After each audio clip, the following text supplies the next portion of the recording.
Hello दोस्तों। आई hope सो कि आप ट्वेल्थ की प्रिपरेशन जो आपकी फरवरी में स्टेट बोर्ड्स की बात कर रहा हूं बहुत अच्छी कर रहे हो और हम पूरी मदद कर रहे हैं हमारे नेक्स्ट स्टेप एकेडमी की तरफ से कि आप कम से कम 95% लेकर के ये आओ। तो आपने अब तक के इसके पहले मेरे लेक्चर्स देखे होंगे और सभी lectures chapter wise subject wise हमारे एप्लीकेशन नेक्स्ट स्टेप एकेडमी पर दिए गए हैं। तो नेक्स्ट स्टेप एकेडमी को आई होप सो आपने डाउनलोड करके रखा होगा, जिसके अंदर हम प्रीवियस ईयर के पेपर्स भी दे रहे हैं और शॉर्ट डिटेल नोट्स ये सभी फ्री ऑफ कॉस्ट दे रहे हैं। सो माय डियर फ्रेंड्स, हमारे साथ बने रहिए। जिन्होंने अभी तक हमारा एप्लीकेशन डाउनलोड नहीं किया है, आई रिक्वेस्ट यू, आपके ही फायदे की बात है। 95% हमें लाना ही है और ये लाना कोई बहुत ज्यादा मुश्किल नहीं है। हम प्रिपरेशन करवा रहे हैं, आप सिर्फ हमें फॉलो कीजिए, थोड़ी बहुत पढ़ाई कीजिए, पढ़ाई करवाना हमारा काम है। तो नेक्स्ट स्टेप एकेडमी का हमारा एप्लीकेशन डाउनलोड करो। ये एप्लीकेशन आपको गूगल प्ले स्टोर पे मिल जाएगा। एप्लीकेशन डाउनलोड करो, नोट्स को पढ़ते रहो, क्वेश्चंस को सॉल्व करो, प्रीवियस पेपर्स देखो और हम और आप मिल करके इस बार के हमारे बोर्ड एग्जाम को फोड़ देंगे। 95+ % लेकर के ही आएंगे। तो आपका ज्यादा टाइम न लेते हुए मूव करेंगे आगे। हमारा चैप्टर रोटेशनल डायनेमिक्स चालू था। तो माय डियर फ्रेंड्स, अब तक इस चैप्टर के पहले के 2 लेक्चर्स हो चुके हैं। ये पूरा 3 लेक्चर की सीरीज रोटेशनल डायनेमिक्स आपके फिजिक्स का पहला ही चैप्टर है। फिजिक्स के पहले चैप्टर रोटेशनल डायनेमिक्स के 2 लेक्चर्स अब तक यूट्यूब पे हमने डाल दिया है, जिसके अंदर बहुत शॉर्ट में डिटेल्ड कंसेप्चुअल नॉलेज मैंने देने की कोशिश की है, अलॉन्ग विथ हर क्वेश्चन को उस चैप्टर के ऊपर किस तरह के क्वेश्चन जो एग्जाम में आए हैं और आ सकते हैं, अलॉन्ग विथ डेरिवेशंस हमने डिस्कस कर रखा है। तो आई होप सो कि आपने इसके पहले के लेक्चर्स देखे हैं। आज होगा इस चैप्टर का लास्ट लेक्चर। आज इस चैप्टर को हम खत्म कर देंगे। तो माय डियर फ्रेंड्स, बढ़ेंगे। पिछले लेक्चर में हम इसी पॉइंट पर रुके थे, मोमेंट ऑफ फोर्स और टॉर्क। मोमेंट ऑफ फोर्स और टॉर्क, अब ये है क्या, थोड़ा समझ के लो। मान लो कि मुझे कोई एक नट टाइट करना है ना, जैसे कि हमारे घर पे कई बार ऐसा होता है कि कुछ चीजें लूज हो जाती हैं, कहीं पर बहुत सारी चीजें नट और बोल्ट से टाइट कर रखी है, तो मुझे उसे लूज करना होता है। और लूज करने के लिए या फिर टाइट करने के लिए हम एक स्पैनर का हेल्प लेते हैं। एक हैंड टूल है स्पैनर। स्पैनर की मदद से नट में उस स्पैनर को इंसर्ट करके और फिर उस स्पैनर को ऐसे रोटेट करते हैं। या तो खोलने के लिए ऐसे करेंगे या फिर टाइट करने के लिए ऐसे करेंगे। तो मान लो हमें कोई एक नट टाइट करना है कुछ इस तरीके से। ये यहाँ पे कोई एक नट है ना, और इस नट को मुझे टाइट करना है। तो क्या आप उस स्पैनर को यहां पकड़ोगे या उस स्पैनर को यहां होल्ड करोगे? लॉजिकली है, ये तो ह्यूमन ब्रेन हमारा पहले से, ये तो इंजीनियरिंग है, लेकिन हम ये टॉर्क वगैरह ये तो बाद में पढ़ रहे हैं, लेकिन हमारा ह्यूमन बीइंग पहले से इतना डेवलप्ड है कि उसने जब ये पहली बार किया होगा तब भी ऑब्वियसली यहां नहीं पकड़ा होगा। ये तो रॉन्ग मेथड है। पकड़ा कहां होगा? यहां पर। ध्यान से देखो ये हो क्या रहा है, इस तरीके के इस स्पैनर को पकड़ के, यहां तो नट है, यहां नट है, इस स्पैनर को यहां होल्ड किया और इसको होल्ड करके यहां से ऐसे ऐसे ढकेला जा रहा है। तो ध्यान से देखो ये कुछ ऐसा है क्या, यहां पर इसको होल्ड किया है और यहां इसको ऐसे ढकेला जा रहा है, मतलब फोर्स लगाया जा रहा है। ये जो कोई नट होगा वो नट यही घूमेगा, ये नट घूमेगा, तो ये जो स्पैनर है ये भी इसी एक्सिस पर, इस एक्सिस पर ऐसे घूमेगा ना। और क्यों घूम रहा है? इसकी वजह से, इस फोर्स की वजह से। तो ये जो फोर्स के वजह से ये जो रोटेशनल इफेक्ट प्रोड्यूस हो रहा है, इसी को बोला जाएगा टॉर्क। टॉर्क क्या है? The rotational effect produced by a force is termed as torque. याद रहेगा, टॉर्क क्या है? Rotational effect produced by a force. और समझते चलेंगे इसको डिटेल में। तो पहले केस में हो क्या रहा है? In the first case person finds it's difficult to work and requires more effort. इस केस में मुझे यहाँ अगर मैं एकदम पास में, यहाँ नट है और यहीं पकड़ करके मैं ऐसे घुमाने की कोशिश करता हूं तो मुझे ज्यादा ताकत लगेगा। लेकिन दूसरे केस में, सेकंड केस में, ये मुझे आसानी से कम फोर्स में ही इसको घुमाने से ये नट टाइट हो जाएगा। In the second case the person finds it easy to work and requires less effect. और ऐसा क्यों हो रहा है? क्योंकि ये जो डिस्टेंस बढ़ा है, इस डिस्टेंस के वजह से मेरा जो रोटेशनल इफेक्ट है वो बढ़ गया है। जैसे कि मैंने डिफाइन किया, रोटेशनल इफेक्ट ही टॉर्क है। रोटेशनल इफेक्ट डिपेंड करता है फोर्स के ऊपर कि तुम फोर्स कितना लगा रहे हो, और यही रोटेशनल इफेक्ट डिपेंड करेगा कि तुम कितनी दूरी पर एक्सिस ऑफ रोटेशन से कितनी परपेंडिकुलर डिस्टेंस पे लगा रहे हो। दोनों बातें पर, फोर्स कितना और डिस्टेंस। अगर मैंने डिस्टेंस बढ़ा दिया तो फोर्स कम लगेगा, मतलब मुझे कम ताकत में वही इफेक्ट मिलेगा, उतना ही काम। This means to rotate a body even if the force remains same. अगर तुम फोर्स को सेम रखो और जो डिस्टेंस है उसको वैरी करो, तो what matters is where the force, कितने डिस्टेंस पर तुम वैरी कर रहे हो। तो ये जो डिस्टेंस वैरी होगा, अगर फोर्स कांस्टेंट रखा तो वो जो रोटेशनल इफेक्ट होगा वो भी कम या ज्यादा होगा, उसी को टॉर्क बोला जाएगा। टॉर्क और मोमेंट ऑफ फोर्स दूसरा नाम है। टॉर्क या फिर मोमेंट ऑफ फोर्स क्या है? About A point. टॉर्क हमेशा किसी पॉइंट पर होगा। इसके पहले हमने एक कंसेप्ट पढ़ा था मोमेंट ऑफ इनर्शिया, तब भी हमने यही बात बोली थी कि मोमेंट ऑफ इनर्शिया एक ऐसी क्वांटिटी है जो हमेशा किसी एक्सिस के अबाउट होगा। ये टॉर्क भी हमेशा एक्सिस के अबाउट ही होगा। अगर आपको याद है कि मोमेंट ऑफ इनर्शिया ये जो रोटेशनल इफेक्ट को रेजिस्टेंस प्रोवाइड करता था, वही मोमेंट ऑफ इनर्शिया आई था। I was equal to mr का square, mass into perpendicular distance का स्क्वायर, एक्सिस के अबाउट। ऐसे ही ये जो टॉर्क होगा ये रोटेशनल इफेक्ट है। अब रोटेशनल इफेक्ट वो किसी एक्सिस के अबाउट ही होगा ना, तो ये जो रोटेशनल इफेक्ट है वो किसी is defined as product of, उसको डिफाइन कैसे करोगे? It is defined as product of force and perpendicular distance. एक तो मल्टीप्लीकेशन, प्रोडक्ट ऑफ किसका? फोर्स, फोर्स का multiplication and perpendicular distance of the point of application of force. Force कहां लगा है, उस फोर्स का perpendicular distance from the point और एक्सिस ऑफ रोटेशन, इसको बोला जाएगा टॉर्क। अभी समझ के लो, मान लो मेरे पास कोई ये एक ऐसा लीवर है, इसको मैं यहां से ऐसे धक्का दे रहा हूं। भाई ये ऐसा लीवर है, इसको मैं यहां से ऐसे धक्का दे रहा हूं, तो ये जो धक्का दिया जा रहा है यही फोर्स है। ये जो धक्का दिया रहा है ये फोर्स है, और ये जो फोर्स है इसके वजह से ये जो पूरा लीवर है ये इसी के अराउंड घूमने वाला है ना। ये ऐसा है, देखो ये यहां धक्का दिया जा रहा है, तो यहां से यहां तक का परपेंडिकुलर डिस्टेंस, क्यों? क्योंकि फोर्स यहां पर है। Force into perpendicular distance of the force, line of action of the force, यही टॉर्क है। टॉर्क को कैसे डिनोट करोगे? टॉर्क को डिनोट करेंगे टाउ, ये हमारा एक नोटेशन है। Tau is equals to R vector का cross product with force vector. ये जो आर वेक्टर है ये डिस्टेंस है, कहां से? एक्सिस ऑफ रोटेशन से कहां तक? Point of application of force. यहां इस पॉइंट के अबाउट ये पूरा रोटेट होने वाला है, तो यहां से यहां तक का ये जो वेक्टर होगा, यहां से ये वाला जो वेक्टर होगा इसी को बोला जाएगा रेडियस, और ये वेक्टर है। और ये जो फोर्स लगा है, फोर्स तो एक वेक्टर है ये दोनों, और इस वेक्टर का cross product with force vector यही टॉर्क है। अगर मैं क्रॉस प्रोडक्ट को इलाबोरेट करूं, भाई रेडियस वेक्टर का cross product with force vector torque vector होगा। टॉर्क वेक्टर का जो मैग्नीट्यूड है वो आर का मैग्नीट्यूड, रेडियस वेक्टर का मैग्नीट्यूड इंटू फोर्स का magnitude into sine of radius vector और फोर्स वेक्टर के बीच का एंगल थीटा होगा। यह है exact expression for torque. Torque क्या है? Force into distance of the force from the axis of rotation and theta. Theta is angle between radius vector and force.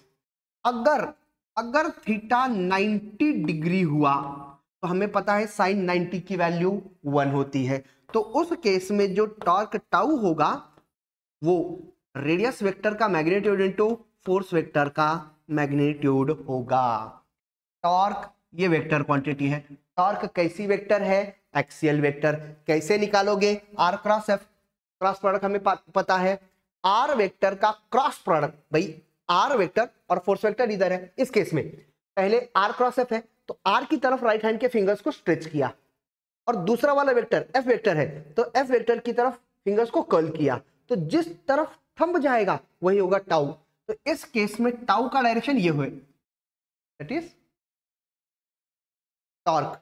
Torque इस case में इधर एक्ट करेगा, force into perpendicular distance. इसको बहुत short में ऐसे भी याद करो ना, जो टॉर्क है ना that is force into perpendicular distance.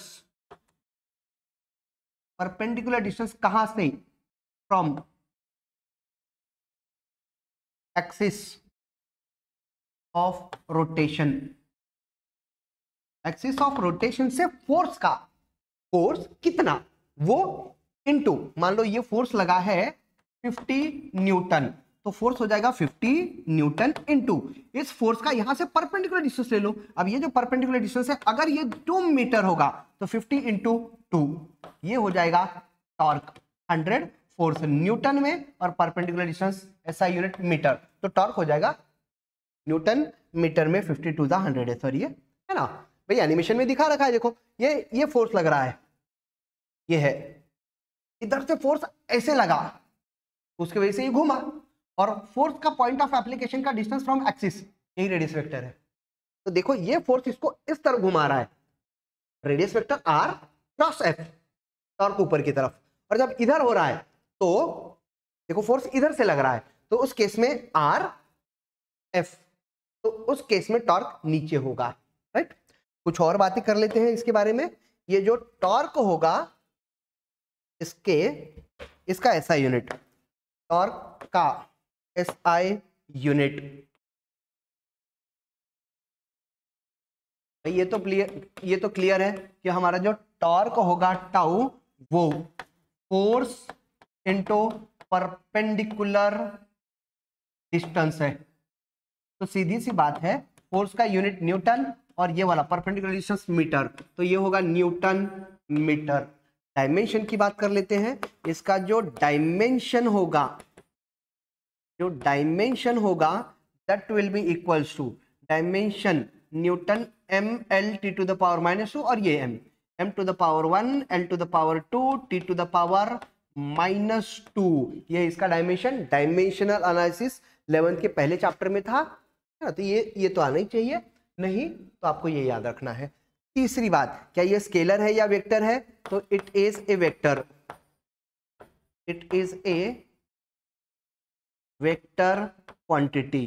ये एक वेक्टर क्वांटिटी है, तो इसका डायरेक्शन कैसे निकालोगे? Tau vector equals to R vector, radius vector का cross product with F vector है ये। तो इस केस में टाउ का डायरेक्शन, क्रॉस प्रोडक्ट का डायरेक्शन ये निकालते थे हम राइट हैंड रूल, तो राइट हैंड रूल लगाना है। Right hand rule I hope so सबको पता होगा, पहले वेक्टर का क्रॉस प्रोडक्ट विथ दूसरा वेक्टर, तो पहले वेक्टर की डायरेक्शन में जिस तरफ पहला वेक्टर है, मान लो ये मेरा एक पहला वेक्टर है ए वेक्टर और मेरे पास दूसरा वेक्टर है बी वेक्टर, तो उस केस में मुझे ए क्रॉस बी निकालना है, ए वेक्टर का cross product with B vector. तो इसका मुझे सिर्फ अगर डायरेक्शन निकालना होगा तो राइट हैंड के फिंगर्स को पहले ए क्रॉस बी कर रहे हैं तो पहले ए आया, तो ए की तरफ राइट हैंड के फिंगर्स को स्ट्रेच करेंगे, ये ए इधर है तो ए इधर आया, और अब बी इधर है तो अब बी की तरफ इसको कॉल करने के लिए उंगली अगर मुझे घुमाना है, ऐसे तो घुमा नहीं सकता, तो इसको मैंने ऐसे किया और अब घुमाया मैंने, तो जो थंब होगा वही मुझे उस क्रॉस प्रोडक्ट का डायरेक्शन देगा। तो ध्यान से देखो, इस केस में क्रॉस प्रोडक्ट इधर आएगा और इस केस में ये तो डिपेंड करता है आर और एफ किधर एक्ट कर रहे हैं। क्लियर है? अच्छा, एक रिलेशन और बता रहा हूं, आगे शायद हमारे पास आए भी, नहीं भी तो ये याद रखना है, आपके फॉर्मूला शीट में ऐड करोगे। जो टॉर्क है ये तो याद हो गया ना भाई, टॉर्क का फॉर्मूला टाउ, जो टाउ है that is equals to force into perpendicular distance, ये परपेंडिकुलर डिस्टेंस है, तो टाउ इक्वल्स टू फोर्स को एफ इंटू आर, इतना भी रखा तो भी चलेगा, बस याद रखोगे कि ये किसका, फोर्स का परपेंडिकुलर डिस्टेंस होगा। दूसरी बात, अच्छा इसको और थोड़ा सा इलेबोरेट कर देता हूं, मान लो मेरे पास ये एक रॉड है जो इस एक्सिस के अबाउट पाइवोटेड है, ये पाइवोटेड है, और मैं यहां पर एक फोर्स लगा रहा हूं।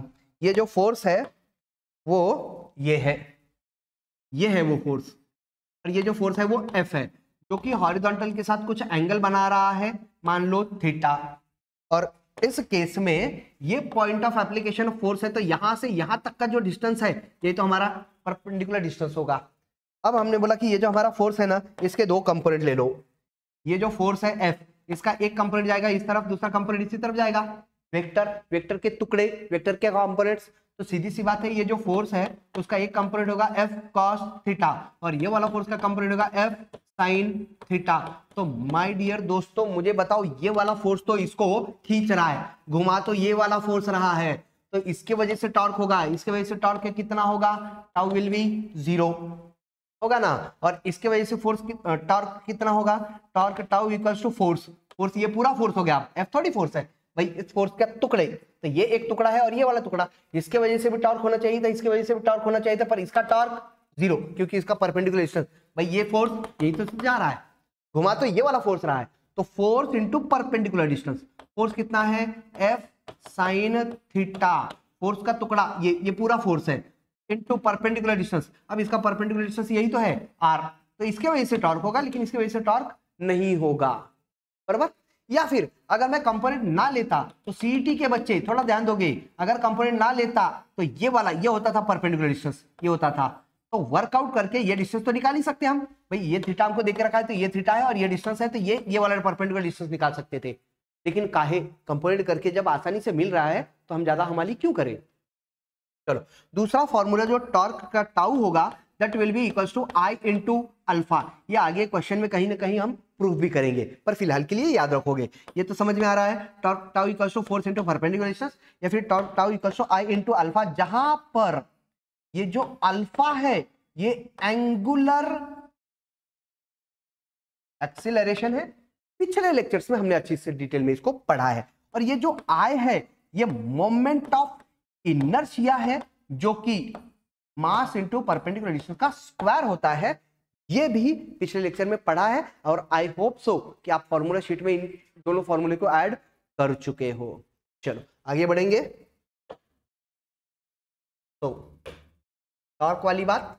अब भी एक छोटा सा डेरिवेशन, जो ज्यादातर अगर आप पिछले कुछ सालों के पेपर्स उठा करके देखोगे तो ये भी डेरिवेशन बहुत बार पूछा गया है, हार्डली 3 मार्क्स के लिए। आप पीछे पेपर्स उठा करके देखो, 3 मार्क के लिए आपको यही सेम क्वेश्चन बहुत बार मिल जाएगा। तो इसको एक बार मैं बता देता हूं कि आप डिराइव कैसे करोगे, एंड रिजल्ट अगर आपको याद है तो आप डिराइव भी आसानी से कर लोगे, समझ के लो। क्वेश्चन बोल रहा है कि obtain the relation between torque, हमने अभी देखा कि जो टॉर्क होता है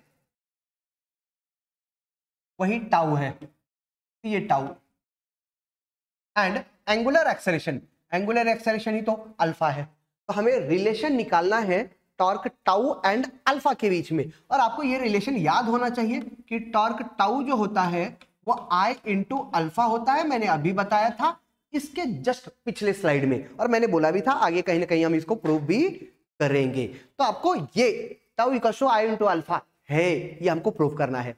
कैसे प्रूव करोगे, समझ के लो। हमने क्या बोला, भाई टॉर्क निकालना है ना, तो मान लो हमारे पास कोई एक बॉडी है, ये इस तरीके की, ये पूरी एक बॉडी है जिसका आर्बिट्रेरी शेप, कोई भी एक शेप ले लिया हमने, ये किसी आर्बिट्रेरी शेप की एक बॉडी है जिसका कुछ टोटल मास होगा m, ये जो पूरी बॉडी है इसका टोटल मास कैपिटल M होगा। अब इस बॉडी के मैंने कुछ पार्ट्स ले लिए, ये वाला, उसके छोटे छोटे टुकड़े, मासेस जिनकी मासेस कम है। अगर ये पूरा 50 किलो होगा तो यहाँ कहीं ना कहीं मैंने इस पूरे मासेस को छोटे छोटे मासेस, करोड़ों मासेस में बांट दिया।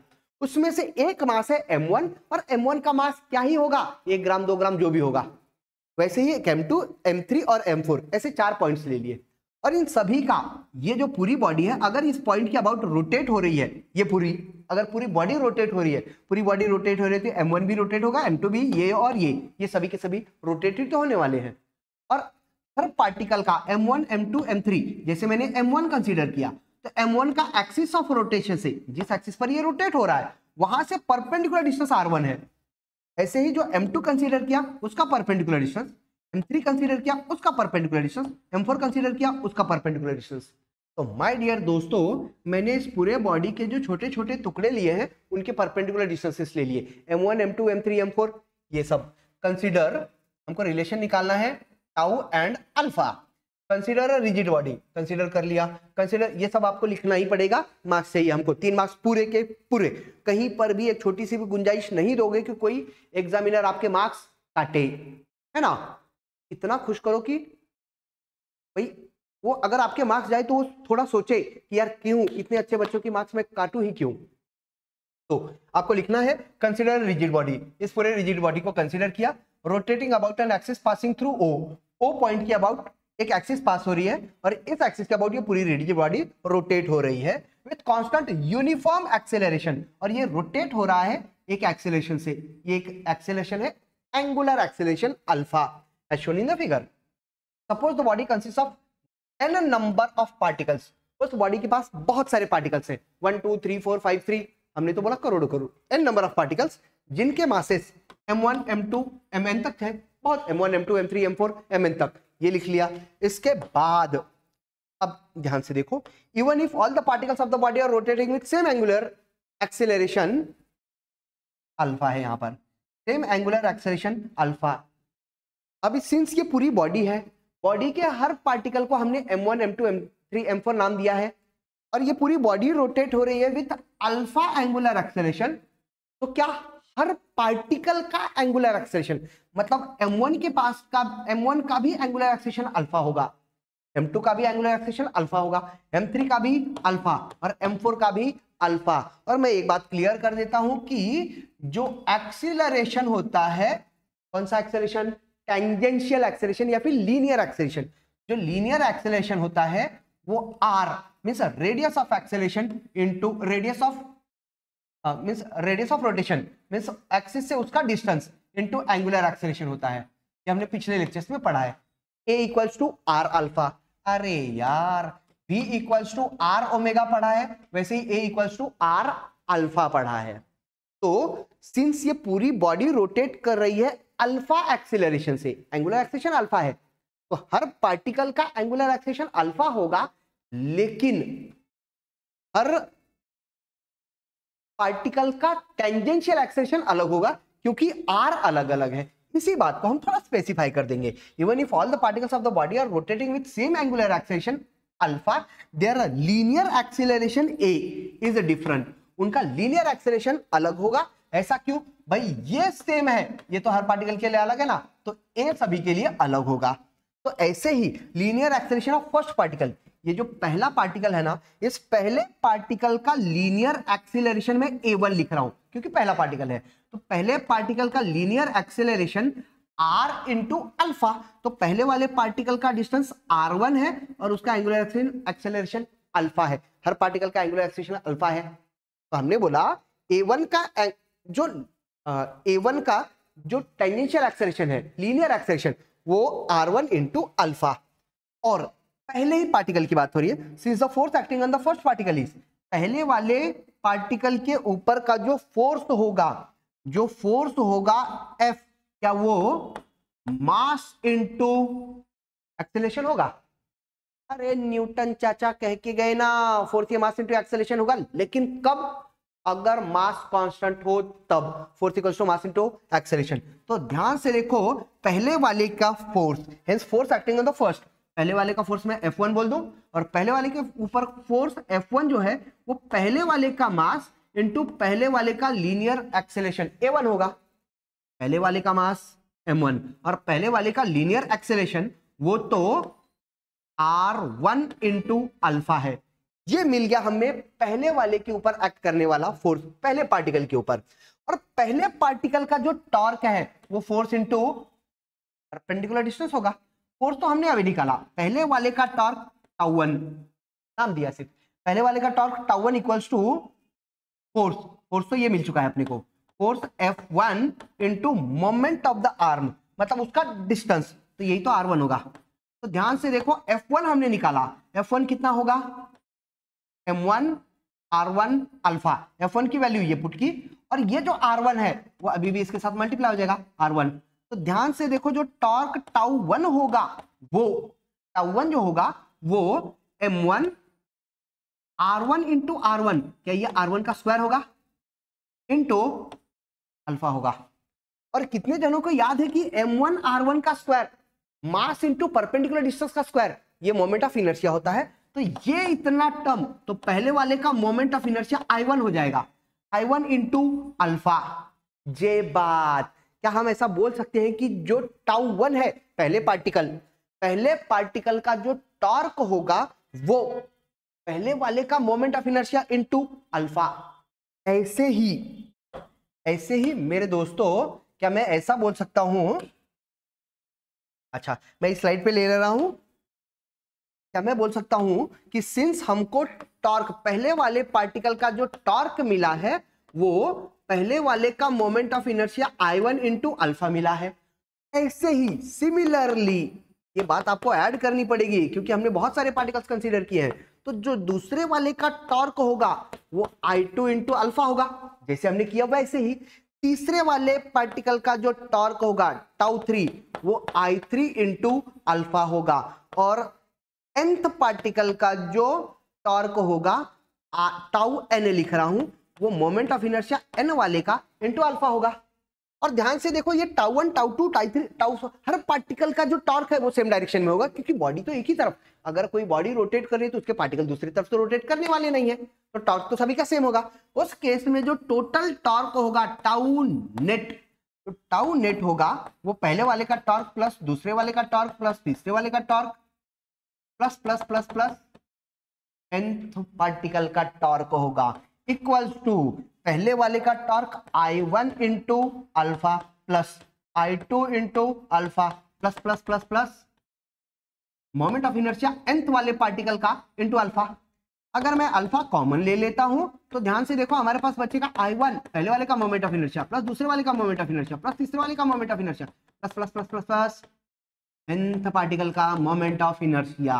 इस हिसाब से जो नेट टॉर्क होगा वो I1 प्लस I2, ये total moment of inertia I होगा, I इंटू अल्फा। जे बात, यही बोला था हमको प्रूव करने के लिए, और 3 मार्क के लिए जो हमको बोला था हमने 3 मार्क पूरी तरीके से ले लिया है। तो अब आपको याद रखना है, जो टॉर्क टाउ होगा वो I इंटू अल्फा होगा, और इसके पहले जो टॉर्क टाउ था वो फोर्स इंटू परपेंडिकुलर डिस्टेंस था। परपेंडिकुलर डिस्टेंस को किससे डिनोट कर दोगे, डी बोल दो, एक्स बोल दो, जो भी होगा, जबकि मैंने इसको क्रॉस प्रोडक्ट के टर्म्स में बता रखा है, यही है R क्रॉस F, जो भी होगा, है ना। तो ये बात आपको याद रखनी है। तो मूविंग फॉरवर्ड, हम जहां आए थे उसके आगे कंटिन्यू करेंगे, ये तो हमने ले लिया है। नेक्स्ट वन क्वांटिटी है एंगुलर मोमेंटम। माय डियर दोस्तों, अगर आपको याद होगा तो हमने क्लास 11th में लीनियर मोमेंटम पढ़ रखा था। लीनियर मोमेंटम P जो होता था वो मास इंटू वेलोसिटी होती थी। ये एक वेक्टर क्वांटिटी था जिसका डायरेक्शन, लीनियर मोमेंटम जिसका डायरेक्शन वेलोसिटी के डायरेक्शन में होता था। तो अगर किसी स्ट्रेट चलने वाली बॉडी से ट्रांसलेशनल मोशन करने वाली बॉडी के पास मोमेंटम है, तो घूमने वाली बॉडी क्यों पीछे रहे, घूमने वाली बॉडी के पास भी मोमेंटम होगा, और घूमने वाली बॉडी के पास जो मोमेंटम है उसको नाम दिया गया है एंगुलर मोमेंटम, डिनोट किया जाएगा L से, कैपिटल L का, L के मतलब तो लोग आजकल बहुत कुछ निकाल लेते हैं, फिलहाल के लिए हमारे पास रोटेशनल मोशन में जो L है वो एंगुलर मोमेंटम है, राइट। तो इसको समझ के लेंगे हम। ये जो एंगुलर मोमेंटम है ये इसी का दूसरा नाम मोमेंट ऑफ लीनियर मोमेंटम है, इसी का दूसरा नाम moment of linear momentum. Angular momentum एक फिजिकल क्वांटिटी है जो लीनियर मोमेंटम के जैसी होगी in translational motion. We are well aware about the concept of linear momentum जो मैंने तुमको अभी बताया। Now let us move one step आगे अहेड, हम एक स्टेप आगे जाएंगे एंड एंगुलर मोमेंटम क्या है उसको समझ के लो। The angular momentum of a particle, ये जो एंगुलर मोमेंटम है उसके लिए एक्सप्रेशन होगा, जैसे कि मैंने बोला एंगुलर मोमेंटम को कैपिटल L से डिनोट किया जाएगा, और जो एंगुलर मोमेंटम होता है वो ये होगा R वेक्टर का cross product with P vector.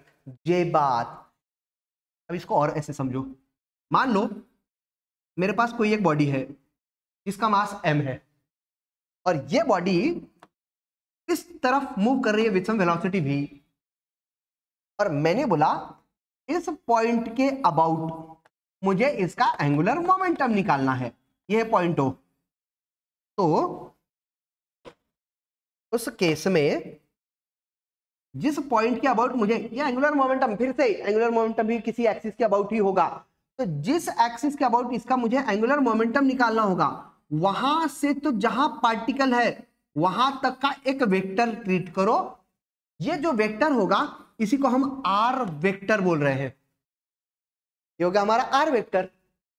Particle M है, v वेलोसिटी से मूव कर रहा है, और उस केस में मुझे बताओगे क्या मैं बोल सकता हूं डेफिनेशन के जैसे जो लीनियर मोमेंटम है L, आई होप सो ये बोर्ड पे विजिबल होना चाहिए। L जो है that is equals to R vector का cross product with P vector. P तो मोमेंटम होता है, हमने अभी देखा कि जो लीनियर मोमेंटम P है वो मास इनटू वेलोसिटी होता है, वेक्टर वेक्टर। तो इसको मैं ऐसा लिख सकता हूं L equals to R vector का cross product with P vector M into V vector होगा क्या भाई? मास तो स्केलर है, scalar quantity can be multiplied by a vector. अच्छा, तो ये जो मास है इसको मैं साइड में ले रहा हूं, मास इंटू आर वेक्टर का cross product with V vector. अरे यार m इंटू, ये तो फिर से आ गया क्रॉस प्रोडक्ट। अब क्रॉस प्रोडक्ट है तो इसका एक्सपांशन, r का मैग्नीट्यूड इंटू वेलोसिटी का मैग्नीट्यूड इंटू साइन ऑफ दोनों के बीच का एंगल।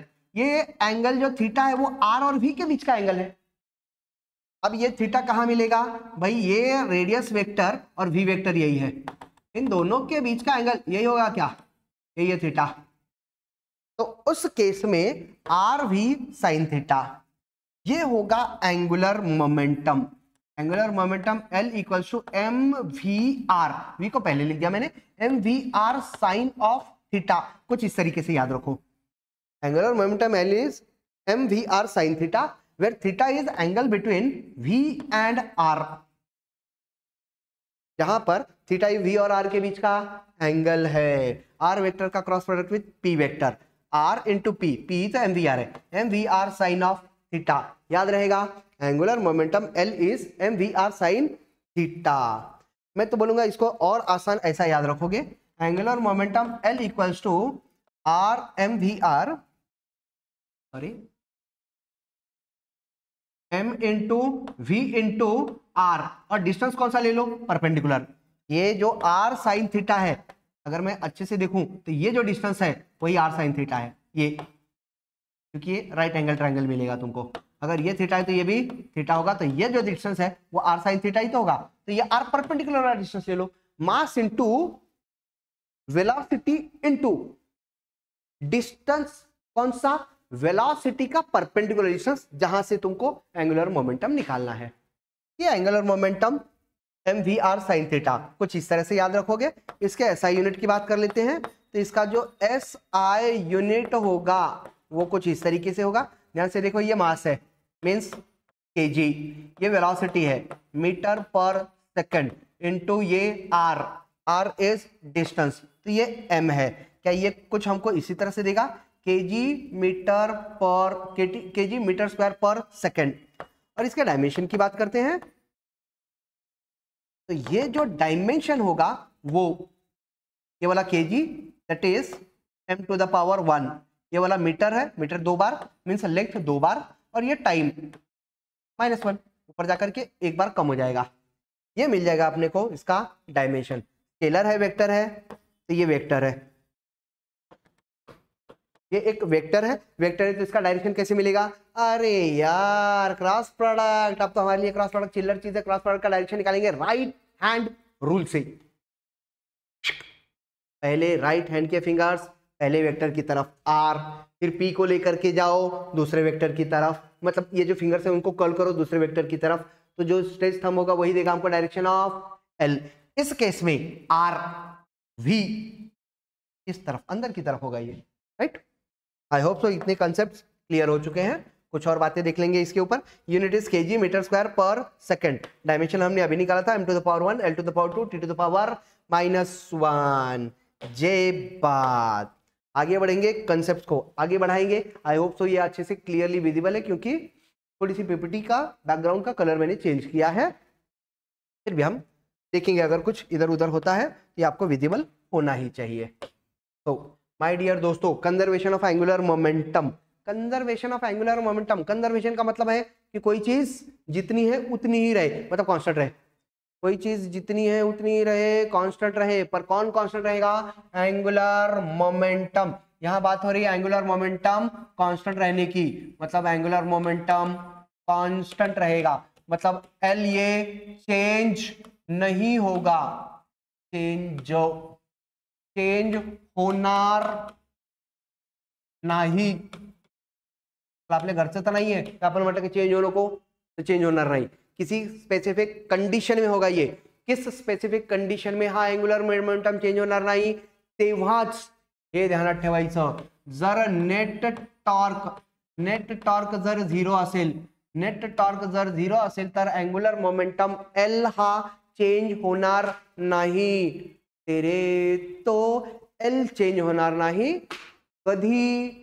जर net torque acting on a body और ए पार्टिकल इज जीरो। ये क्या बला है? और ध्यान से देखेंगे, हम समझ के लेंगे। ये क्या स्टेट करता है? कंजर्वेशन ऑफ एंगुलर मोमेंटम ये स्टेट करता है कि एंगुलर मोमेंटम, कौन एंगुलर मोमेंटम? एल। इसका rotating body, angular momentum rotating body की इक्वली तो के पास ही तो होती है। एंगुलर मोमेंटम रोटेटिंग बॉडी का इज कंजर्व्ड और रिमेन्स कांस्टेंट, या कांस्टेंट रहेगा। कब? अगर resultant external torque acting on the body is zero. मैंने अभी बोला था रिजल्टेंट एक्सटर्नल टॉर्क मतलब नेट टॉर्क अगर जीरो है तो एल ये कांस्टेंट रहेगा। एल कांस्टेंट रहेगा मतलब एल जितना पहले था इनिशियल उतना ही बाद में भी रहेगा final. Angular momentum will be conserved. जितना एल इनिशियल पहले है उतना ही बाद में भी रहेगा, लेकिन कब? अगर टाउ की वैल्यू जीरो है तब। टाउ की वैल्यू जीरो मतलब नेट टॉर्क जीरो, ये आपको याद रखना है। Now let us study the principle of conservation of angular momentum. अच्छा, एंगुलर मोमेंटम एल ये कंजर्व रहेगा, कुछ एग्जांपल्स देख लेते हैं। एल कंजर्व होने का मतलब, अभी थोड़ा ध्यान दो, ये जो एल कंजर्व हो रहा है ना, मैं थोड़ा सा अगर इसका बेसिक्स पे चले जाऊं, हाँ यहाँ ध्यान दो, मैं क्या बोल रहा हूँ, सॉरी, ये जो एल है, L is M V R sine theta, हमने अभी पढ़ा। Angular momentum M V R sine of theta है, और जो एल है वो M into V into R. अगर थीटा की वैल्यू अगर 90 होगी तो क्या ये साइन 90 हो जाएगा, और साइन 90 की वैल्यू 1 हो जाएगी, मतलब ये एम वी आर हो जाएगा। और हमने ये पढ़ रखा है कि जो v होता है वो आर ओमेगा होता है, लीनियर वेलोसिटी और एंगुलर वेलोसिटी के बीच का रिलेशन। तो मैं यहां पर L equals to M into V को आर ओमेगा लिखूं क्या? भाई इस v को आर ओमेगा पर दिया, और यह जो लास्ट वाला r है वो वैसे के वैसे। तो जो L होगा वो आर इंटू आर का square M R square omega होगा। और ये तो आपको पता ही है एम आर का स्क्वायर तो I होता है, I इंटू ओमेगा। तो एंगुलर वेलोसिटी जो L है वो I इंटू एंगुलर एक्सेलरेशन जो L है वो I इंटू ओमेगा भी तो लिखा जा सकता है। तो हमें एक रिलेशन और मिलता है इसके लिए, एंगुलर मोमेंटम L के लिए। Angular momentum L is I omega. अब मैं बोल रहा हूं कि L ये कांस्टेंट है, L जितना पहले है इनिशियल, L उतना बाद में भी होगा फाइनल। तो पहले L जो होगा वो पहले वाला मोमेंट ऑफ इनर्शिया, पहले वाला एंगुलर वेलोसिटी ओमेगा 1। ऐसे ही फाइनल वाला एंगुलर मोमेंटम वो बाद वाला मोमेंट ऑफ इनर्शिया I2 लिख रहा हूं, और बाद वाला एंगुलर वेलोसिटी ओमेगा 2। अब सोच के देखो I1, क्या मैं इसको मास इंटू पहले वाले रेडियस का स्क्वायर लिख सकता हूं, into omega 1 equals to moment of inertia बाद वाला, ये जो बाद वाला मोमेंट ऑफ इनर्शिया वो मास इंटू R2 का स्क्वायर इंटू ओमेगा 2 लिख सकता हूं। मास और मास हो जाएगा कैंसल, तो R1 का square into omega 1 equals to M R omega square equals to R1 का स्क्वायर इंटू ओमेगा 1, R2 का स्क्वायर इंटू ओमेगा 2, यही तो होगा। तो ध्यान से देखो, R पर और एंगुलर वेलोसिटी ओमेगा, इन दोनों बातों पर डिपेंड करेगा एंगुलर मोमेंटम। और ये जो है ये इन दोनों का प्रोडक्ट, ये तो कांस्टेंट होना चाहिए। अगर ये कांस्टेंट है तो सीधी सी बात है, अगर मैं एक की वैल्यू कम करता हूं तो दूसरी की वैल्यू बढ़नी चाहिए ना, क्योंकि ये कांस्टेंट रहेगा। एक क्वांटिटी कम होती है तो दूसरी क्वांटिटी बढ़ेगी। मतलब अगर R कम हुआ तो ओमेगा बढ़ना चाहिए, रेडियस कम हुआ तो एंगुलर वेलोसिटी, घूमने की स्पीड बढ़नी चाहिए, और अगर R बढ़ा तो ओमेगा की वैल्यू कम होनी चाहिए। यही बात बोल रहा है ना, R और ओमेगा m, ये I इंटू ओमेगा, ये तो कांस्टेंट रहेगा। अब इसी बात को यहां कंजर्वेशन में समझ के लो। कुछ एग्जांपल, अगर मान लो मैं किसी घूमने वाले टेबल पर, जिसको बोला जाता है टर्न टेबल के ऊपर खड़ा हूं, मैंने मेरे हाथ में डंबल्स ले रखे हैं, और मान लो वो जो टर्न टेबल है वो घूम रहा है, मैंने उस डंबल्स को ऐसे हाथ में पकड़ा था। उन डंबल्स को अगर मैं ऐसे पकड़ रहा हूं, ये ऐसे मैंने हाथ को स्ट्रेच कर दिया, ये ऐसे स्ट्रेच किया तो मैं कुछ स्पीड से ऐसे घूम रहा हूं। अब ध्यान से देखो, ये जो मासेस है ना, जो मेरे हाथ में है डंबल्स, ये ऐसे दूर है, मैं तो इस एक्सिस के अबाउट घूमूंगा, भाई यही घूम रहा हूं ना मैं, तो ये है एक्सिस ऑफ रोटेशन, इस एक्सिस के अबाउट मैं घूम रहा हूं। अब मैं घूम रहा हूं तो मेरी कुछ स्पीड है, और ये जो मासेस है ये मुझसे कुछ दूर है, मतलब ये है इनका रेडियस ज्यादा है तो मेरी कुछ स्पीड है ओमेगा। जैसे ही अगर उसी टेबल पर अगर मैं अचानक से घूमते घूमते, ये ऐसे घूम रहा था, मैंने जैसे ही हाथ अंदर किए वैसे ही मेरी स्पीड बढ़ जाएगी। अब ये हुआ क्यों? क्योंकि मैं जब मैंने इन डंबल्स को अंदर की तरफ खींचा तो ध्यान से देखो ये रेडियस कम हो गया तो एंगुलर वेलोसिटी तो ओमेगा तो बढ़ना ही था, तो ये इसका एंगुलर वेलोसिटी ओमेगा बढ़ गया था, है ना भाई। ये रेडियस ज्यादा था तो ये मैं घूम रहा था, जैसे ही इनको अंदर घुमा ये मेरी स्पीड बढ़ गई, बाहर लिया स्पीड कम हो गई, राइट। तो यही बात law of conservation of angular momentum के लिए एक्सप्लेन की गई है। According to the principle there is no resultant external torque, बाहर से कोई टॉर्क नहीं लगा इसलिए वो ऐसे हुआ, और अगर ऐसा टॉर्क होता तो ये ऐसा ना होता। दूसरा एग्जांपल, हमने ऐसा भी देख रखा है कि जो डाइवर होते हैं, भाई हमने ओलंपिक्स में देख रखा है ना, वो लोग ऊपर से ऐसे कूदते हैं तो भाई ऐसे कूदने के बाद वो अपनी बॉडी को ऐसे फोल्ड करते हैं तो उनका जो रेडियस है वो कम हो जाता है, तो उनकी स्पीड बढ़ जाती है, तो ऐसे ज्यादा गोल गोल घूमते हैं, है ना। ये दूसरा एग्जांपल एक बार पढ़ लोगे, सेम वही चीज। चलो, हमको क्वेश्चन दे रखा है, ये बात तो मैंने अभी इसके पहले ही प्रूव करके दे दिया। State and prove the principle of conservation of angular momentum. Angular momentum ये कंजर्व रहेगा, इस बात को प्रूव करो। तो ये हमें एक बार प्रूव करके देख लेंगे हम। Principle of conservation of angular momentum, अगर कोई resultant torque, external torque act ना करे किसी बॉडी पर, तो उसका जो एंगुलर मोमेंटम है वो कंजर्व रहेगा। मतलब अगर टाउ 0 है, external torque tau, net torque 0 है, तो जो L है वो I इंटू ओमेगा होगा, और ये कांस्टेंट होगा। ये हमें प्रूव करना है, करके देख लेंगे भाई। We know that relation between torque और एंगुलर एक्सेलरेशन के बीच का रिलेशन, हमें पता है कि जो टॉर्क टाउ होता है वो angular acceleration I into alpha होता है क्या? जो टॉर्क टाउ होगा वो I इंटू अल्फा, हमने इसके पहले अभी जस्ट पढ़ा। We know that angular acceleration is defined as rate of change of angular velocity. Angular acceleration alpha जो होता है वो rate of change of angular velocity d omega by dt होता है क्या, है ना। तो ध्यान से देखो इस रिलेशन को, जो टॉर्क टाउ होगा वो I इंटू अल्फा था, तो अल्फा को मैं डी ओमेगा बाय dt लिख सकता हूं क्या? Alpha is rate of change of angular velocity. अभी यहां से ध्यान से देखो, torque tau will be D into, ये जो मोमेंट ऑफ इनर्शिया है इसको अंदर लेकर के जाऊं तो I into omega by dt लिखा जा सकता है क्या? और ये तो आपको पता ही होगा कि ये इसका मतलब यही है क्या, derivative of I into omega with respect to time, rate of change of ये quantity with respect to time. भाई इसका मतलब यही है ना, I इंटू ओमेगा टाइम के साथ कैसे चेंज हो रहा है, derivative, derivative of I omega with respect to time, यही टाउ है। और अब अगर tau, if tau is zero, अगर ये क्वांटिटी जीरो हो गई तो क्या ये D I omega by D T zero होगा? Rate of change of I into omega is zero.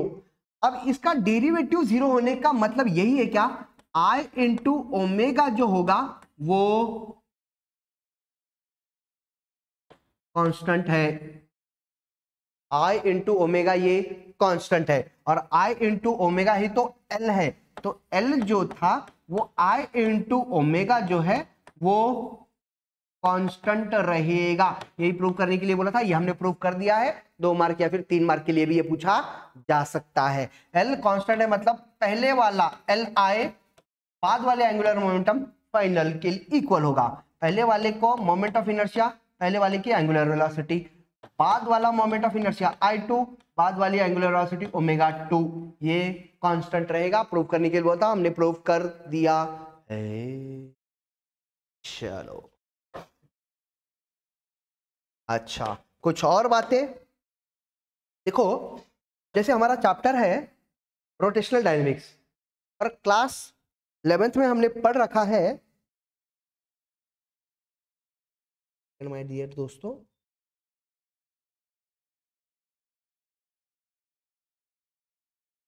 Class 11th में हमने लीनियर मोशन पढ़ रखा है। तो अगर आप बारीकी से देखोगे तो लीनियर मोशन और angular motion means rotational motion, इसके अंदर बहुत सारे क्वांटिटीज एक जैसे हैं। एक जैसे होने का मतलब एनालॉगस है, इस बात को मैं बोल रहा हूं एनालॉगस है। तो ये जो एनालॉगस क्वांटिटीज है वो कौन कौन सी कैसी है, इनको एक बार हम सिर्फ देख लेंगे। ये बहुत डिटेल में हमारे नोट्स में, जो हमारे एप्लीकेशन में दे रखा है नेक्स्ट स्टेप एकेडमी के, उसके अंदर से एक बार नोट्स डाउनलोड करो और उसको देखो। इसका कुछ पार्ट ही सिर्फ मैंने सामने रखा हुआ है। आई होप सो, कितना विजिबल है मुझे पता नहीं, लेकिन फिर भी मैं एक बार बता देता हूं, ये नोट्स में दिखेगा। मैंने सिर्फ उसका कुछ पार्ट यहाँ स्क्रीन पे रखा है ताकि आपको एक आइडिया आ जाए कि नोट्स में है क्या क्या। देखो, अगर मैं क्वांटिटी की बात करता हूं तो इस कॉलम में हम क्वांटिटी प्लॉट कर रहे हैं, इसके अंदर उसके सिंबल होंगे, क्वांटिटी, सिंबल और उनका रिलेशन। कुछ क्वांटिटीज की सिर्फ बात करूंगा, जैसे लीनियर डिस्प्लेसमेंट एस होता है। भाई लीनियर डिस्प्लेसमेंट हम एस या फिर कुछ कुछ बुक्स में एक्स भी डिनोट करते हैं। वैसे ही एंगुलर डिस्प्लेसमेंट थीटा होगा, उधर लीनियर डिस्प्लेसमेंट, इधर एंगुलर डिस्प्लेसमेंट, इधर linear velocity, rate of change of linear displacement v, यहां पर angular velocity omega D theta by D T.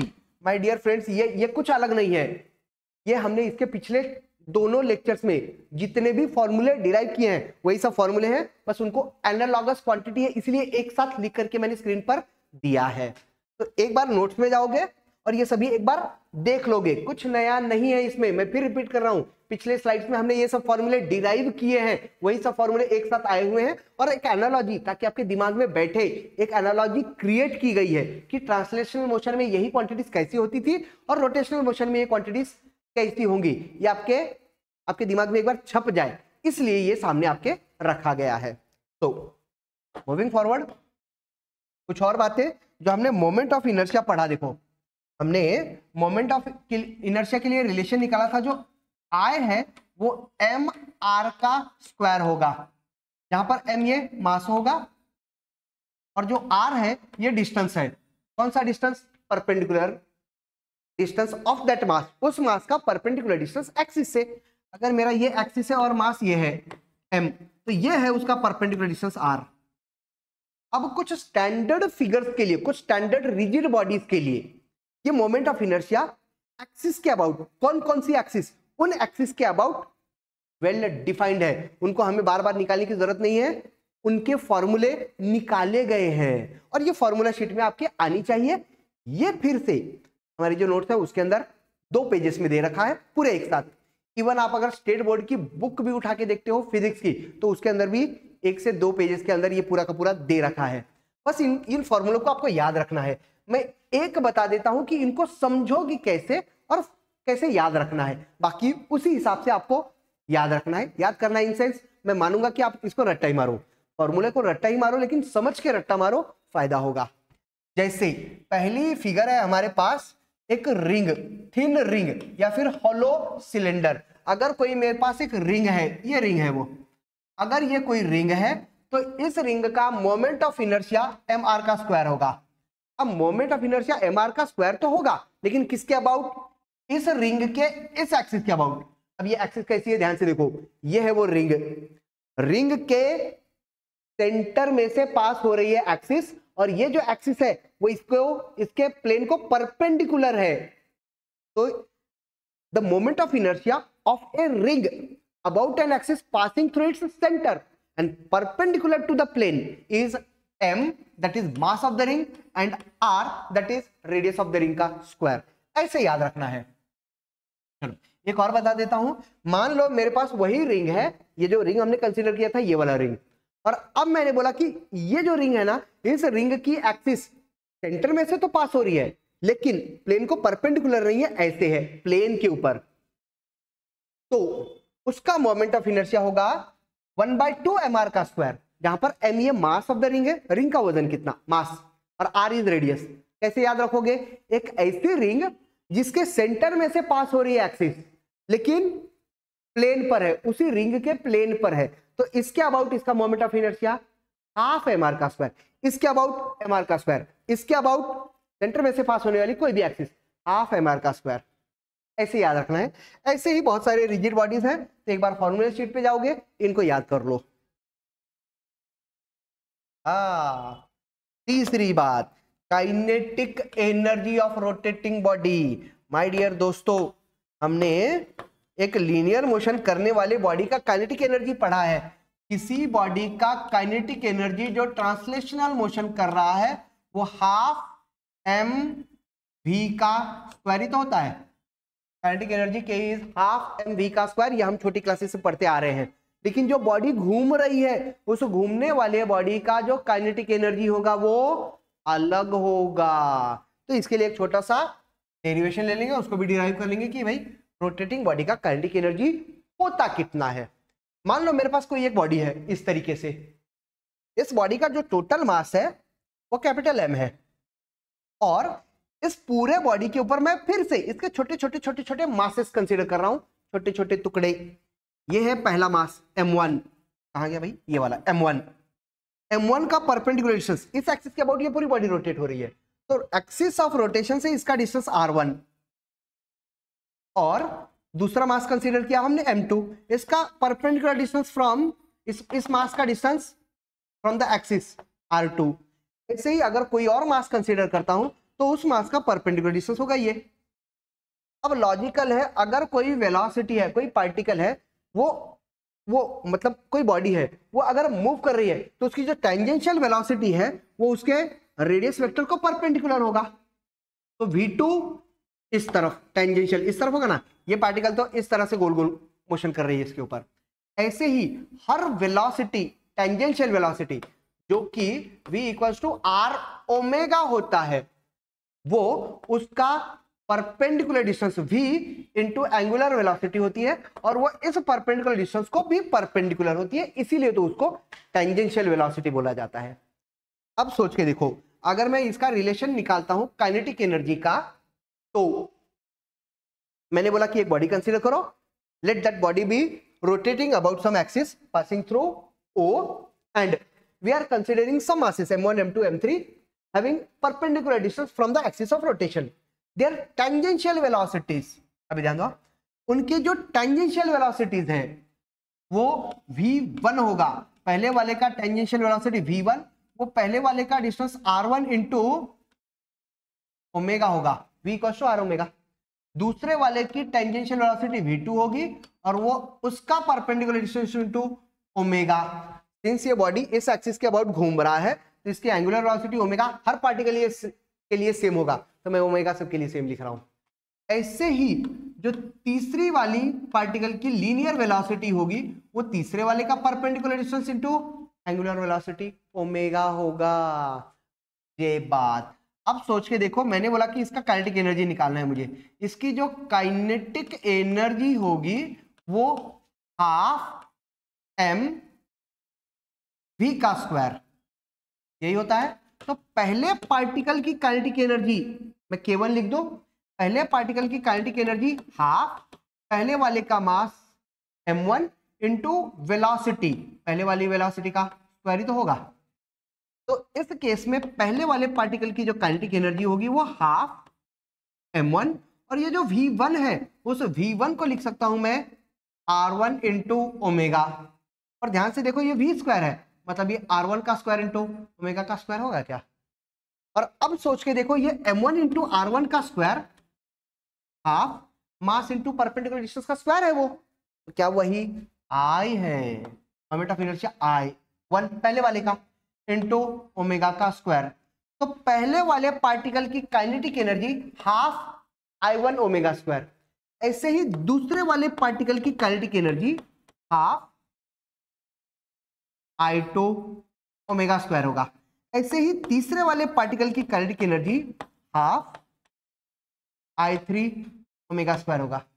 हमने बोला ऐसे करोड़ों पार्टिकल्स होंगे, तो करोड़ों पार्टिकल्स की काइनेटिक एनर्जी को ऐड करेंगे तो हमें टोटल काइनेटिक एनर्जी मिलेगी। टोटल काइनेटिक एनर्जी डायरेक्ट लिख रहा हूं। अब टोटल काइनेटिक एनर्जी पहले वाले की kinetic energy half I1 omega square plus दूसरे वाले की kinetic energy half I2 omega square, तीसरे वाले की kinetic energy half I3 omega का स्क्वायर।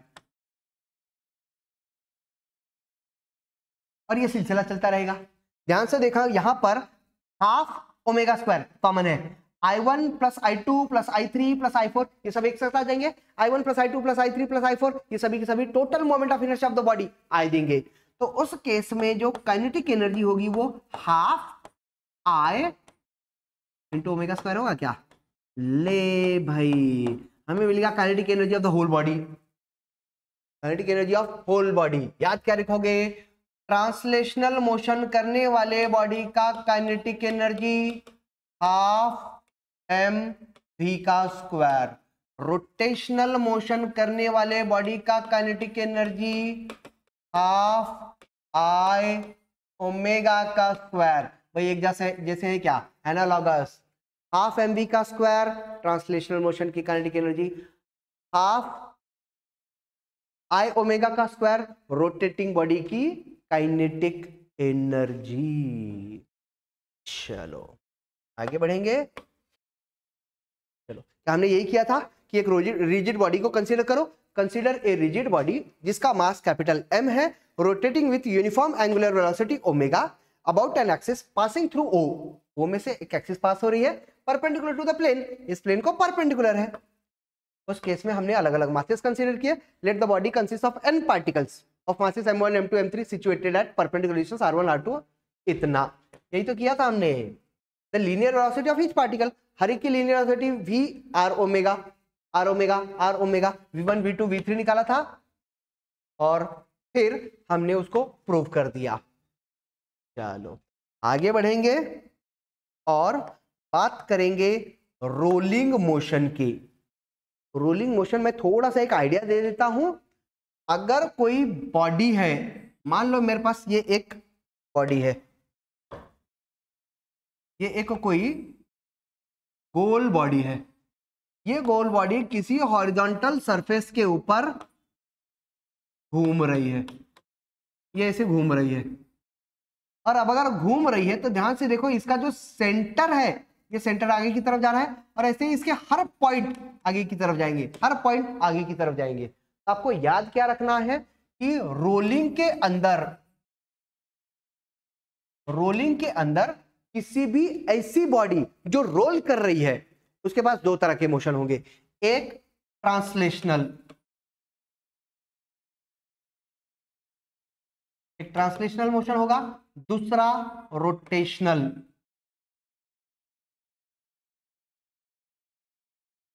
मोशन होगा। एक ऐसी बॉडी जो दो तरह के मोशन एक साथ कर रही है, having both translational motion as well as rotational motion, ऐसे बॉडीज को बोला जाएगा, ऐसे बॉडीज को मोशन को बोला जाएगा रोलिंग मोशन। तो जो रोलिंग मोशन होगा वो translational motion as well as rotational motion होगा। Translational motion as well as rotational motion, उसी मोशन को रोलिंग मोशन बोला जाएगा। थोड़ा और डिटेल में देख लेंगे। मान लो मैंने इंक्लाइन प्लेन के ऊपर कोई बॉडी कंसीडर किया, अब ये जो बॉडी है वो अगर रोल कर रही है, भाई यहां पर कोई एक इंक्लाइन प्लेन के ऊपर किसी बॉडी को अगर मैंने ऐसे छोड़ा तो ये जो बॉडी है वो यहां से ऐसे रोल करते करते करते इधर आएगा, तो ये बॉडी नीचे की तरफ जाएगा। सोच के देखो, रोल कर रहा है मतलब ये यहां से ऐसे स्लिप नहीं होगा, ये कैसे आएगा, गोल ऐसे ऐसे गोल गोल घूमते घूमते, कुछ इस तरीके से ये गोल घूमते हुए आया। वो कैसे आया, ये गोल घूमते हुए। ध्यान से देखो, ये सीधे यहां से ये स्लिप नहीं हुआ, मैंने उसका एक पॉइंट अगर कंसीडर किया तो फिर से एक बार ये कुछ इस तरीके से आया, ये गोल घूमते हुए। ये जो मोशन है यहां से देखो, ये सीधा भी तो ऐसे आ सकता था, तो वो स्लिप होता था, लेकिन वो स्लिप नहीं आया, गोल घूमते हुए। हो सकता था ये अपनी जगह पर ही गोल भी घूम सकता था, लेकिन ये आगे भी गया और गोल भी घूमा। तो ये कॉम्बिनेशन है, combination of translational motion as well as rotational motion. ये जो कंबाइंड मोशन है of translation as well as rotational motion, इसी को बोला जाएगा rolling motion. Rolling motion is motion of a rolling body on a horizontal surface is a combination of linear motion as well as rotational motion. All the points of the rolling body के हर point have same angular speed. rolling body के हर point, हर particle की omega angular velocity same होगी, but linear speed भी अलग अलग होगी। अरे यार, लीनियर स्पीड अलग होगी, मैं यही बात तो बोल रहा था। अगर मैं हॉरिजॉन्टल सरफेस के ऊपर किसी बॉडी को रोल करवाता हूं तो ध्यान से देखो, ये सेंटर ऑफ मास है, यहां का अगर मैं पॉइंट कंसीडर करूं तो ये आगे की तरफ तो जाने ही वाला है। दूसरा, यहां पर अगर ये ऐसे रोल कर रहा है, ऐसे गोल गोल घूमते जा रहा है, तो यहां पर इसके पास एक टेंजेंशियल वेलोसिटी भी होगी v equals to are omega. और हर पॉइंट के लिए आर अलग है, ओमेगा सेम है पर आर अलग है। आर अगर अलग है तो उसके पास लीनियर वेलोसिटी v, एक तो ये वाली वेलोसिटी रहने वाली है जो सेंटर ऑफ मास के पास होगी, जो ट्रांसलेशनल मोशन है, क्योंकि ट्रांसलेशनल मोशन तो है ही उसके अंदर। और दूसरा आर अलग है तो ये जो टेंजेंशियल वेलोसिटी है वो अलग होगा, और इन दोनों का जो वेक्टर सम है वो अलग होगा। मतलब ये पार्टिकल एक्चुअल में आगे नहीं जाएगा, कहीं ना कहीं इस तरफ जाएगा, है ना। और ये हर इंस्टेंट पर ये वेलोसिटी चेंज हो रही है, तो यही बात तो बोली जा रही है। All points of rolling body have same angular speed, omega सबके पास सेम है, लेकिन लीनियर स्पीड भी अलग अलग है। ये body rolls on a surface when the surface has friction, अपने आप तो रोल नहीं करेगा जब तक उसके पास फ्रिक्शन ना हो, ड्यू टू फ्रिक्शनल फोर्स। इस बात को यहां समझ के लो, जब यही बॉडी यहां थी, यहां पर ये बॉडी जब यहां थी, तो ध्यान से देखो इसके ऊपर एक्ट करने वाले फोर्सेस, एक तो इस तरफ इसके वेट का कंपोनेंट mg साइन, ये वाला एंगल अगर थीटा है तो mg साइन थीटा इस तरफ एक्ट कर ही रहा था, लेकिन यहां पर फ्रिक्शन एक्ट करेगा ना, इसके वजह से टॉर्क, इस एक्सिस के अबाउट ये घूमने वाला है, तो इसके वजह से टॉर्क, सिंस ये इसी पॉइंट में से पास हो रहा है, तो r force into perpendicular distance, तो इस एक्सिस से इसका परपेंडिकुलर डिस्टेंस तो जीरो है, तो इसके वजह से टॉर्क जीरो हो गया। लेकिन इसके वजह से टॉर्क, रोटेशनल इफेक्ट, जो टॉर्क होगा वो फ्रिक्शनल फोर्स F इंटू ये परपेंडिकुलर डिस्टेंस रेडियस R होगा, तो इसको घुमाने वाला फ्रिक्शन था, फ्रिक्शन की वजह से ही ये पॉसिबल हुआ। यही बात बोल रखी है, the torque will act on the rolling body due to frictional force, ये फ्रिक्शनल फोर्स की वजह से आया, राइट। कुछ और बातें कर लेते हैं, आई होप सो ये विजिबल होगा। मान लो मेरे पास कोई एक इंक्लाइन प्लेन है, इस इंक्लाइन प्लेन के ऊपर देखो, इसके पहले वाली बातें आपको याद क्या रखनी है, आपको याद रखना है कि कोई भी अगर रोलिंग मोशन हो रहा है तो रोलिंग मोशन के अंदर बॉडी के पास दो तरह के मोशन होंगे, और वो जो मोशन होगी, मैं इस बार यहीं पर इस स्क्रीन के ऊपर एक बार बता देता हूं। कोई भी बॉडी आपको याद कितना रखना है, देखो रोलिंग मोशन आप अगर बुक में के अंदर जाओगे तो अच्छा खासा देख रखा है, लेकिन जितना मैं बता रहा हूं उतना ही आपके दिमाग में भर के रख लो। आपका पूरे कंसेप्ट क्लियर हो जाएंगे। और आने वाले जितने भी क्वेश्चन है, चाहे वो बोर्ड की बात हो, चाहे सीटी की बात हो, चाहे जेडबल की बात हो, आपके चाहे नीट की बात हो, सभी क्वेश्चंस रोलिंग के इतने पे से बन जाने हैं, राइट। आपको याद करना है रोलिंग मोशन। रोलिंग मोशन के अंदर दो तरह के मोशन होगा, एक तो बॉडी घूमेगी रोटेशनल, दूसरा बॉडी ट्रांसलेशन मोशन भी कर रहा है, ट्रांसलेशनल मोशन भी करेगा। तो कंबाइंड मोशन अगर है तो बॉडी रोलिंग कर रही है। अब सोच के देखो, अगर मैं रोलिंग बॉडी की काइनेटिक एनर्जी की बात करूं, काइनेटिक एनर्जी किसका? रोलिंग बॉडी की, रोलिंग बॉडी की kinetic energy, kinetic energy of rolling body. तो क्या ये रोटेशनल की kinetic energy, kinetic energy of rotation plus kinetic energy of translational होगा। अब सोच के देखो, रोलिंग की जो काइनेटिक एनर्जी है वो kinetic energy of rotation, rotation की kinetic energy half moment of inertia उस बॉडी का आई इनटू ओमेगा स्क्वायर होता है क्या? और जब हम काइनेटिक एनर्जी ट्रांसलेशन की बात कर रहे हैं तो क्या ये हाफ आई एम वी का स्क्वायर ही तो होगा भाई। रोटेशनल का kinetic energy half I omega square और ट्रांसलेशन की kinetic energy half M V का स्क्वायर ही तो होगा। लेकिन मैंने बोला कि मोमेंट ऑफ इनर्शिया जो है ना उसको रेडियस ऑफ गायरेशन के टर्म्स में ले लेंगे अपन। तो क्या मैं ऐसा बोल सकता हूं कि जो मोमेंट ऑफ इनर्शिया है वो रेडियस ऑफ गायरेशन के टर्म्स में मास m इंटू के का स्क्वायर होता है?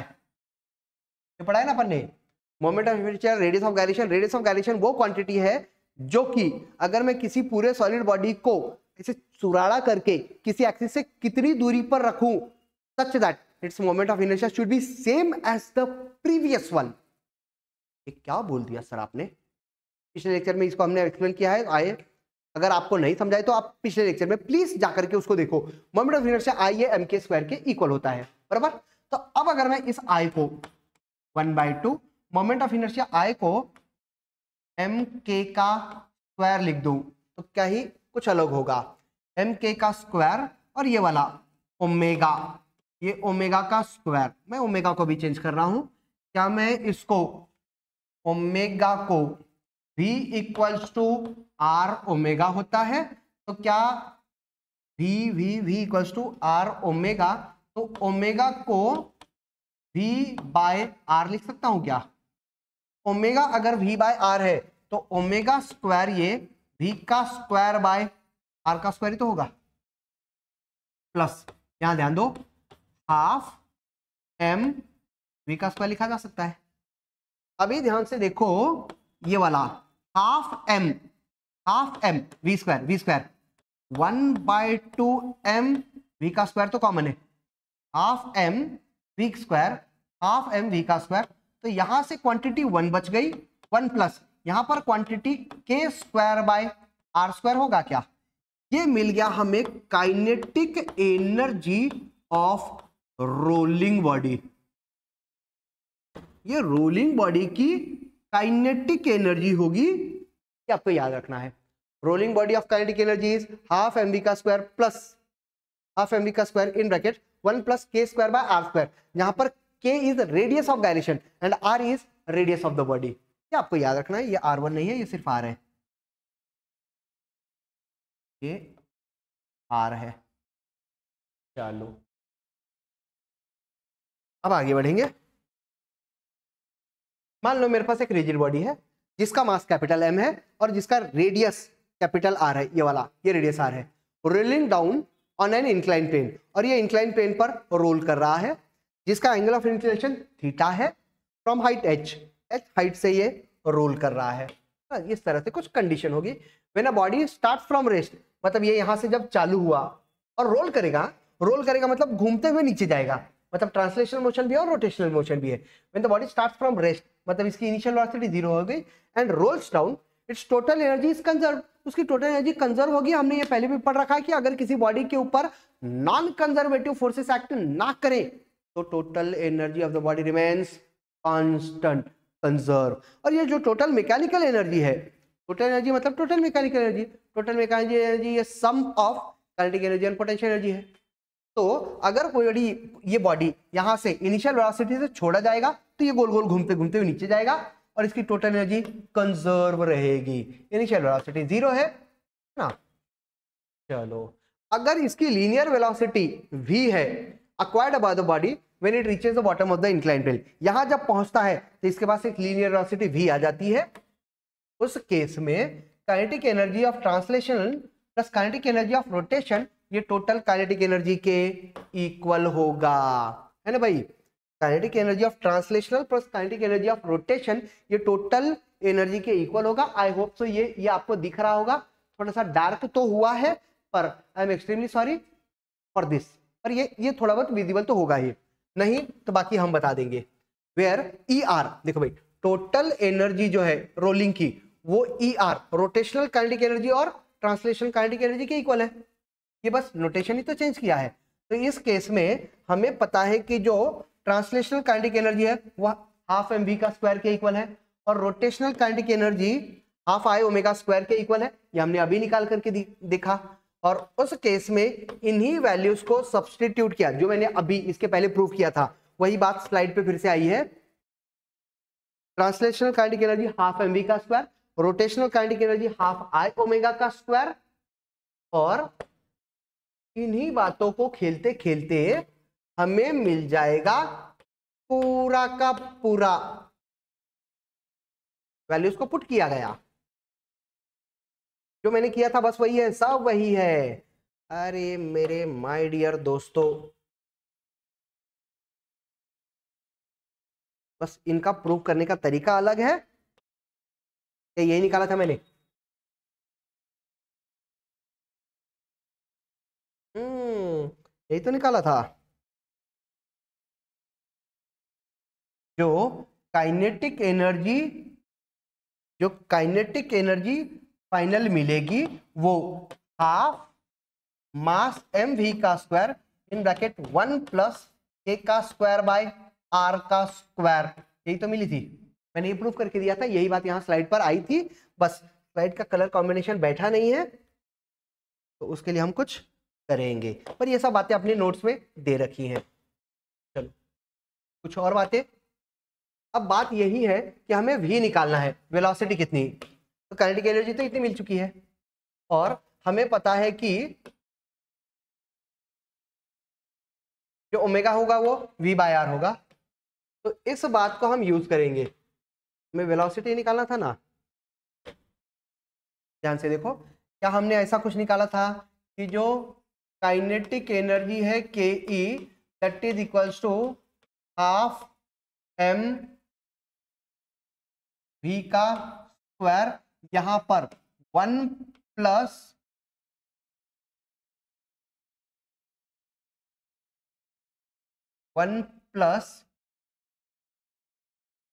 आर का स्क्वायर बाय ओमेगा का सॉरी आर का स्क्वायर बाय नहीं था, वेरी सॉरी, ए का स्क्वायर बाय आर का स्क्वायर होगा। ये है हमारा फाइनल काइनेटिक एनर्जी। वो जो काइनेटिक एनर्जी है यहाँ नीचे वाली काइनेटिक एनर्जी, राइट। अब ध्यान से देखो, जैसे कि हमने बोला था कि जब वो बॉडी इंक्लाइन प्लेन पर, यही बॉडी यहां थी भैया, इंक्लाइन प्लेन था थीटा, बॉडी यहां थी, बॉडी यहां से यहां आ गई, बॉडी यहां आई तो इसके पास कुछ वेलोसिटी आई v।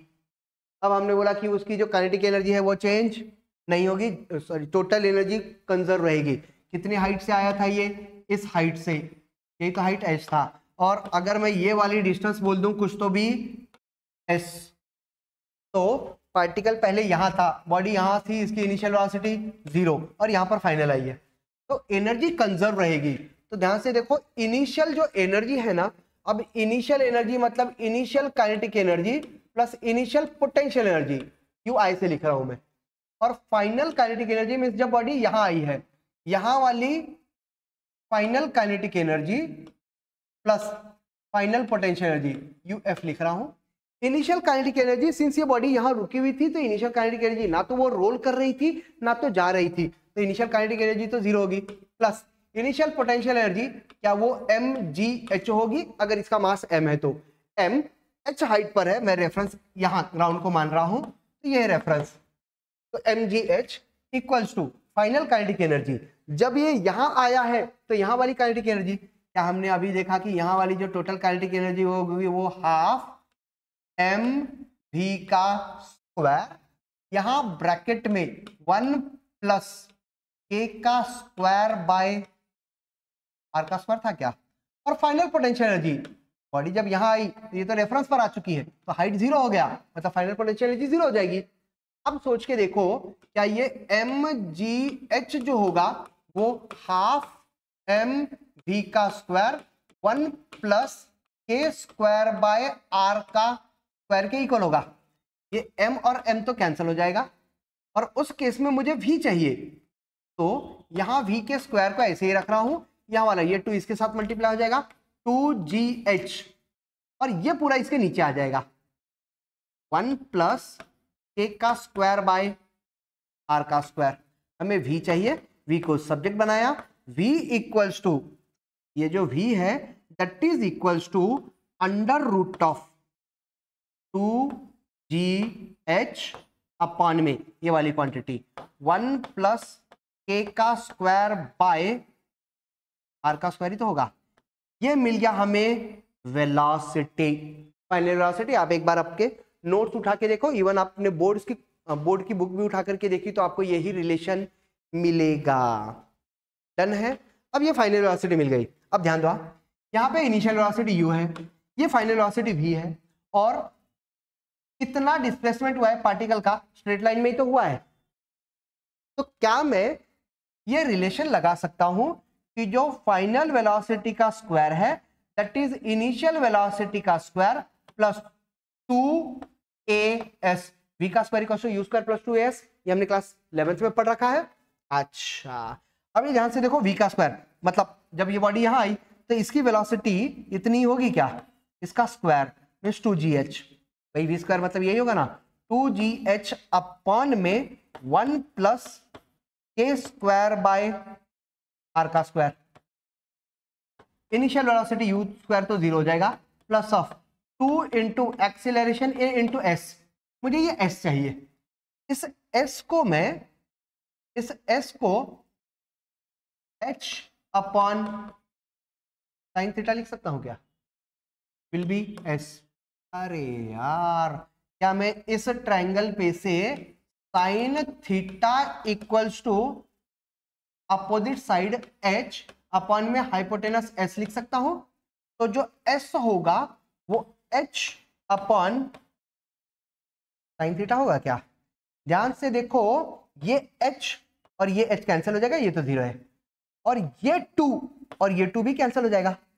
हमने बोला मुझे सिर्फ a चाहिए, तो जो एक्सीलरेशन a होगा, ये साइन थीटा तो इधर चला जाएगा, वो g साइन थीटा, तो ये h तो कैंसिल हो चुका है ना, g साइन थीटा अपॉन में ये वाला g साइन थीटा अपॉन में 1 प्लस k का स्क्वायर बाय r का स्क्वायर होगा क्या।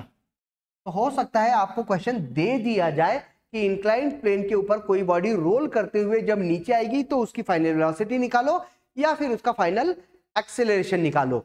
वेलोसिटी निकालने के लिए हमने law of conservation of energy use किया, initial kinetic energy, initial potential energy, और एक्सेलरेशन निकालने के लिए भाई उसका मोशन तो स्ट्रेट लाइन में हुआ है ना। अच्छा, तो माय डियर दोस्तों, यहाँ आई होप सो मेरी तरफ से मैंने हमारे जो स्टेट बोर्ड की बुक है उसके सभी कंसेप्ट को लिया है, उससे कहीं गुना ज्यादा, है ना। तो आपने, मैं इतनी तो गारंटी दे सकता हूं कि आपने अगर ये तीनों लेक्चर्स देख रखे हैं तो इन तीनों लेक्चर्स को अगर आप अच्छे से देख रहे हो तो आपके पूरा चैप्टर तो वहीं प्रिपेयर हो गया है। मैंने डेरिवेशंस लिए हैं, मैंने 2 mark question, 1 mark question, 3 mark question और इवन अच्छे वाले डेरिवेशंस लिए हैं, मतलब 4 मार्क में भी हमने अच्छा खासा फोकस किया है। हाँ, कुछ अगर बचा है तो वो है न्यूमेरिकल्स। तो माय डियर फ्रेंड्स, मैं चाहूंगा कि अगर आपको न्यूमेरिकल्स भी चाहिए होंगे तो प्लीज कमेंट बॉक्स में वैसा डालो कि सर हमें न्यूमेरिकल्स भी करना है, लेकिन आपके लिए टास्क रहेगा कि मैंने तीनों भी लेक्चर्स में जितने भी फॉर्मूले बनाए हैं, फॉर्मूले निकाले, बताए, फॉर्मूला की एक शीट बना लो, सभी फॉर्मूले एक जगह पर लेकर के आओ। और अगर आपको न्यूमेरिकल्स चाहिए होंगे तो कमेंट करो, हम न्यूमेरिकल्स के ऊपर pure numericals along with formulas, numericals के लिए एक अलग लेक्चर इसके लिए भी बना देंगे। और इतना करने के बाद तो मैं नहीं समझता कि कहीं से भी आपके कहीं पर भी मार्क्स जाने की गुंजाइश होगी। आपका बोर्ड तो प्रिपेयर होगा ही 100%, सीईटी और जेडब्ल्यू भी बहुत अच्छे से प्रिपेयर होगा। तो माय डियर फ्रेंड्स, मिलते हैं अगले लेक्चर में अगले नए चैप्टर के साथ। मैं फिर बोल रहा हूं, अगर ये चाहिए होगा तो कमेंट बॉक्स में इसके न्यूमेरिकल्स के लिए भी कमेंट डालो, नहीं तो next with concept along with some basic questions for preparation of boards हम लेकर के आएंगे नया chapter in the next lecture. Till then my dear दोस्तों, हैव अ ब्लास्ट, पढ़ाई करते रहो, all the very best, bye bye.